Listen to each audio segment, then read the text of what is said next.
In this video, I want to talk a little bit about what to look for when you're buying a Hackamore, a Bosal, and a Mecate. When I'm teaching clinics, that's one of the big things I run into a lot, is people want to know what to look for. And I also run into a lot of people who've bought Hackamores on the internet, especially like on eBay, stuff like that. And the quality of the Hackamore is really interfering with their ability to use it effectively to communicate with the horse. Let's talk first about the Hackamores and about the sizes, about choosing the correct size. First of all, the four main sizes: 3/4, 5/8, 1/2 inch, and 3/8. And what we're looking at, that measurement is determined by the width here of the bars of the Hackamore. You're going to have variations because they're handmade, they're not going to be exact, that's okay. What I'm looking at here is this Hackamore is a 3/4. This is my starting Hackamore. When I'm starting horses, I'll ride them in this for maybe a week, maybe a month. But once they got forward, backwards, right, and left, then we get rid of that one and we take them to the 5/8. When we're looking at the 5/8, this is what I do 95% of my work in. And a good 5/8 Hackamore, if I only had one tool to put on a horse's head to ride for the rest of my life, it would be a very good 5/8 Hackamore. Once everything is going really good on the 5/8, and by really good I mean my horse is doing everything I want them to do, they're doing it all softly, smoothly, and one-handed. Keep in mind that the Hackamore is a one-handed tool. I hear some people say that the Hackamore is a two-handed tool. It's actually designed to be able to be ridden both ways. That's why it's so effective, because you can start the horses and ride the horses two-handed. You can go back to two hands when it's not working with one hand, but this tool is designed to be ridden one-handed. It has to be. We use it to rope with. And the old vaqueros, they would take it to war. I've got pictures from 1720 paintings of them going to war in a Hackamore. Once this is working good in that 5/8, we go to the 1/2 inch. This can either be a refinement of a horse that maybe you don't want to go to the bridle. Maybe you're going to stay in the Hackamore. Or it's a test to see if the horse is ready to go to the next step. If everything's working well in the 1/2 inch, then I might go down to the 3/8. That 3/8 I'm going to generally ride under the bridle. Although some people, I've got students who use this by itself. They don't want to ride in the bridle, they don't want to ride in a bit. They go down to the 3/8 because it gives them even more refinement in their signal. One of the things that I look at is I never go down in size to fix a problem. I go, once everything's working good in the 3/4, then I go to the 5/8. I don't go to the 1/2 inch until everything is working good in the 5/8. Also, just kind of a side note, where I was raised on the central coast of California, where all of this California vaquero horsemanship really reached its high point. The way that we determine what a Hackamore is versus what a Bosal is. A Hackamore is anything you ride by itself. A Bosal is anything you ride under the bridle. There's a lot of other traditions, other places, but where it originated, on the central coast of California, where it reached its high point, this was the way that we determine what we call a Hackamore and a Bosal. Now, let's take a look at a few things we want with our Hackamores and Bosals, keeping in mind that we want to be able to provide the best signal that we can for the horse.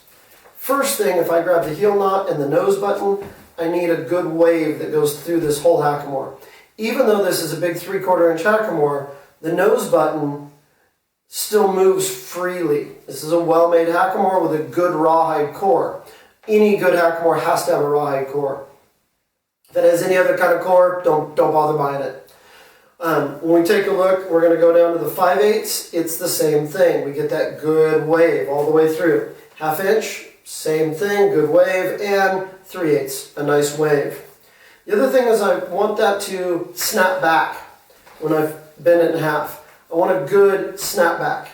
Okay? If I pick up the reins, I don't want this to be dull when I release. I want it to go right back when I release. So it has to be able to snap back well. Even the little 3/8 needs to be able to snap back. When I'm looking at those two factors, those are going to be very important in signaling my horse. Let's take a look at the nose buttons, and we'll just put these, we'll hang these up. We'll take a look at these two. When we're looking at the nose button, the length of the nose button is very important. We don't want that nose button to be too long. If the nose button's too long, what happens is that it creates too much unwanted movement. If I have the hanger connected here, it creates a pivot point that makes like a teeter-totter. When this is sitting on this horse's nose, what I want it to roll this way. I don't want it to bounce up and down. If it's too far back, it's going to bounce up and down. Generally between 6.5, 7 inches, 6 to 7 inch nose button is usually pretty good for the average size horse. Once we get over 7-inch nose button, then it starts to become too long. But about 6.5 is a pretty good average for most horses. Now, when we take a look at this, some horses, depending on the set of their eyes, that hanger can be kind of sitting in the eye. If it's sitting close to the corner of the eye, it's okay. It's like my glasses, like the little pads under my glasses are close to my eye, but it's not a problem. If the hanger is getting into the eye, that's what this extra little piece of latigo's for. This just ties this back underneath the jawbone, on the bone, and just pulls this hanger back away from that eye a little bit, okay? When we look at these nose buttons, something else to take a look at is if it has buildup in the nose or it has no buildup in the nose. Now this Hackamore, this is a Hackamore by my good friend Steve Harris, who is one of my favorite Hackamore braiders. But with this Hackamore we've got a little bit of buildup in the nose. Now this is great for, I use this for horses that have maybe a little bit wider nose bone.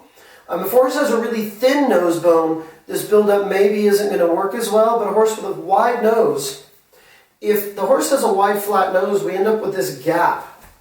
And what happens then is we get too much isolated pressure on either side.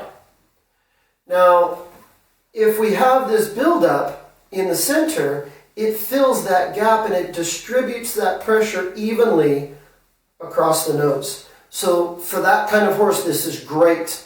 Some of the Hackamores, though, have a big, huge, massive buildup. I don't like that. This one, the amount of buildup is perfect. I can put this on a lot of different horses. I can still shape this down. What happens is some of them have too much buildup and you can't shape them down. I've heard people say the only reason for the buildup is to add color. That's not true. The reason for the buildup is to fill that space. Okay? Now, the other thing that you will run into sometimes with these Hackamores is you'll find some that are flat underneath here. Okay? If you have a flat nose button here, what that does is create a sharp edge. So when you pick up on that Hackamore, it kind of bites into the nose. I have not seen any examples of old California Hackamores that have that edge. It's a modern invention, primarily for forcing young horses, futurity horses, to work in a short period of time. The Hackamore was never designed to be used with force. It is a signal tool. It is not a leverage tool. It is not a force tool. That's also why we don't want a really stiff Hackamore. Some people say you got to have a stiff Hackamore to have some more authority, a little more bite, to give a little harder signal to that horse. Well, if that's the case, then you're simply not using the Hackamore in the way that it was originally designed to be used. So when we look at these, if you get a good Hackamore that has this good feel to it, this good movement, this one was made by Misha Nagin in Germany. I've known him for about 6 years. I'm still mispronouncing his last name, I'm sure. But he makes very good Hackamores, and both of these have very, very good signaling capability. What we're looking at with these Hackamores, I want to make sure that the body of this Hackamore, we want to take a look at the braiding on these.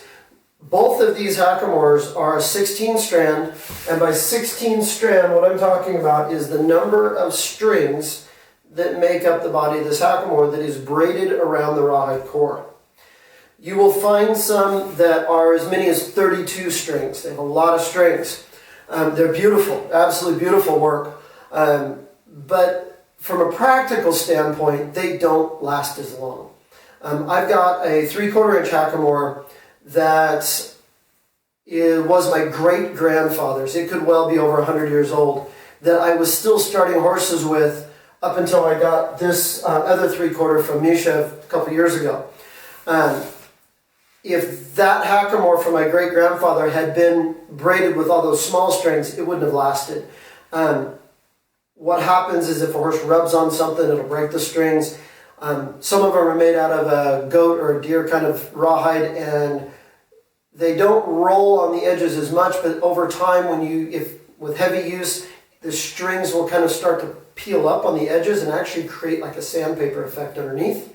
But again, they're beautiful to look at. If you like them and you like that style, that's not a problem. Just remember, they're not going to last as long as a good 16-strand Hackamore. If we get down less than 16, what happens is it makes a pretty rough surface. Those 12-strand Hackamores, I've even seen some with 8. It's just too rough. I want that smooth enough that we get a good smooth surface underneath, so we don't get rubbing underneath the jaw. I never want that horse scratched up or scraped up under the jaw. Anytime there's any kind of scrapes or anything on my horse, something went wrong, and I don't want that. So what I'm looking at is 16 gives us a good surface. You'll also look that all these strands are grooved, they're cut, beveled is what we call that, on the edges. And we look at any of these Hackamores here. We'll take a look with this red one. This one comes out of my mom's store, and you can see with the red, I don't know if you can see it in the video, but on the edges you can see a little bit of light color, and that light color is where that string has been edged. The body of the string is red, and then you see the little white on the edge of that.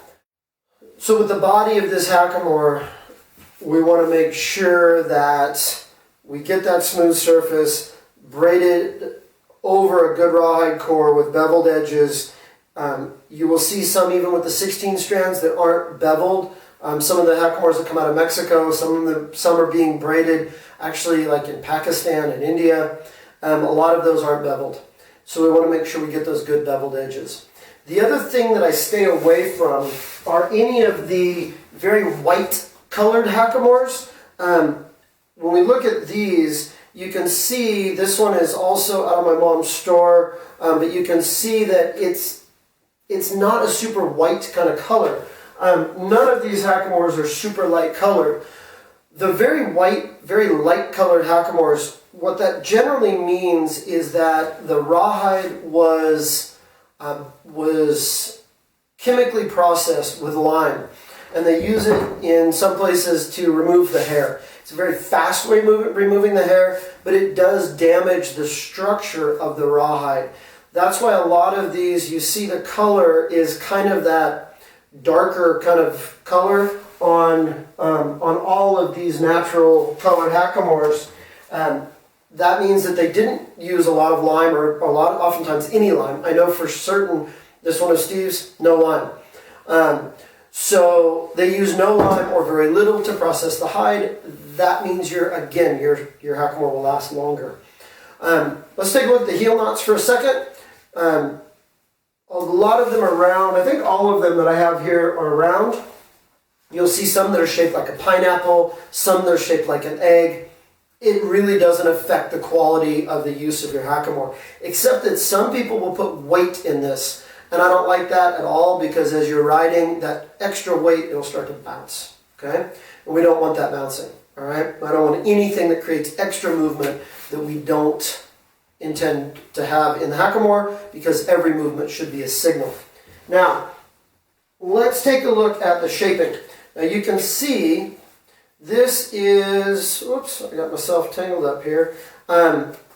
This is a bosal that I'm using pretty regularly on a horse that I'm riding now, and it is shaped to the contours of his face, okay?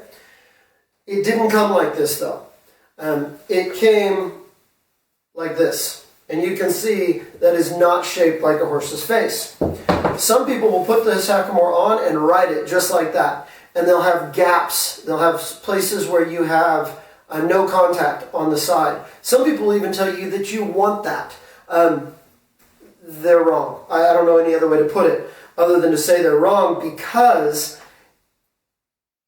every place you have a gap, you have lost signal. So what they're doing is using a philosophy of banging this hackamore into the horse's face, and that's not how it's intended to be used. The other thing is, when you have these gaps, this thing is sloppy and it starts to flop around in the horse's face. It's like wearing a pair of shoes that are 3 sizes too big. It's not going to be comfortable. You're not going to want to ride them or wear them for very long.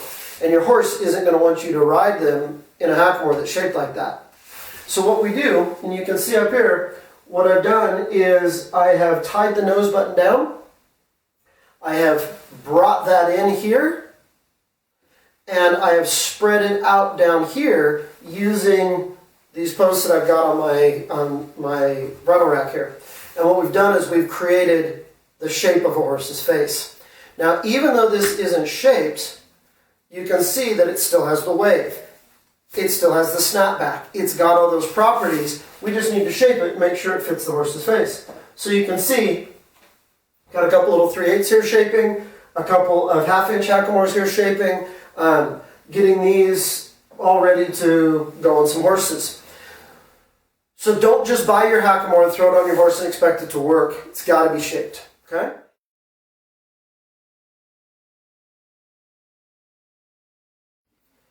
So when we're taking a look at buying a Mecate, there's a few things to look at. First of all, the materials. Personally, I prefer all horsehair, and all of my Mecates are made out of mane hair. Some people don't like the stickery, kind of prickly part. For those folks, a lot of times they'll go with mohair or yak hair.